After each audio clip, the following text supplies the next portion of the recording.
Hello বন্ধুরা, আমি এখন কিছু তোমাদেরকে শেয়ার করেছি, কেননা কাল ভোরে 5টার দিকে আমার বর যাবে কুম্ভ মেলাতে। তাই আমি ব্যাগটা একটু গুছিয়ে দিয়েছি, গুছাগুছি করছি, কি নেবে সব দেখে শুনে ব্যাগটা গুছাই দিয়েছি। এখানে যা কি কি পড়বা, এটা কাটা হলো না, যা হাত দিয়ে ছেড়ে দিয়েছি। আর ইচ্ছে কালে আমরা বাঙালি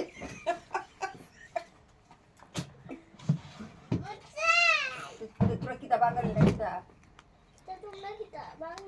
ওই সব হ্যাঁ কয়টা নিতে লাগবো? এখানে তো একটা আছে, এখানে একটা আছে, দুইটা না। আর এগুলো তো কাল পরেই যাবে না, ঠান্ডার দিন তো, তাই মানে অনেকগুলি কাপড় নিতে লাগে। এগুলো তো পরেই যাবে, প্রচুর ঠান্ডা পড়েছে এই দিনে। এই যে কতগুলি, এগুলো তো পরেই যাবে। এগুলি সাইডে রাখি।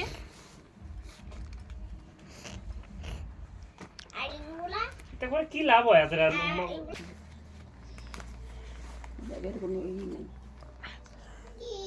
গামছা দুইটা লাগবো না, একটা পয়লা স্নান করবা আর একটা মুছার জন্য। এসব সাদাটা বড় আছে নি? এখন ঢোকায় না, আমি দেখে নেবো আগে, আমি ঢোকাই তো না। ওই যে এটা মুছা যাবে তো। সিরিয়াটা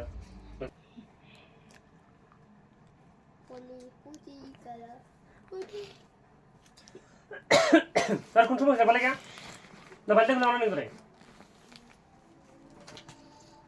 কালকে মোর তো বেশি বলা বুঝ না। বন্ধুরা, এটা এখন এনেছে, দেখো তো কিরকম কিরকম লাগছে আমাকে। প্রচুর গরম আছে তো। ও হিরো, প্রচুর ঠান্ডা আছে তো। এটা এখন এনেছে, আর এটা রাত্রে ঘুমাতে হবে না, এটা এনেছে।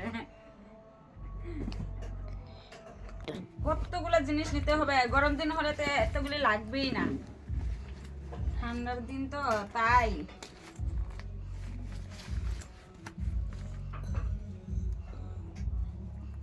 এগুলা রাত্রে শুতে হবে যে।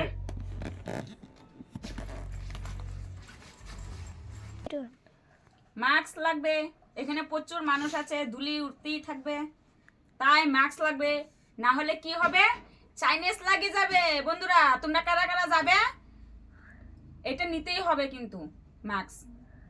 বুঝা, ঠান্ডা লাগে, রাত্রে ঠান্ডা লাগবে, তাই মানে মোজা নিতে হবে।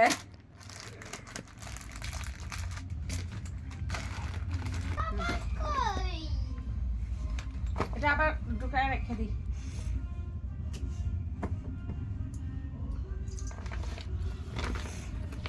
রে কতগুলা নিতে হবে যে।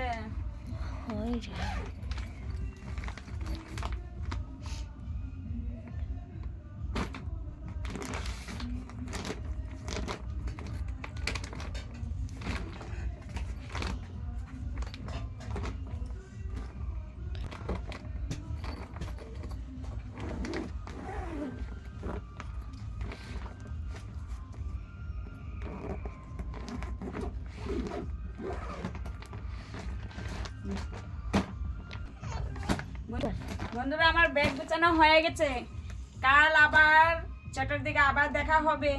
আমার বরকে গিয়ে দিয়ে আসবো গাড়িতে তুলে।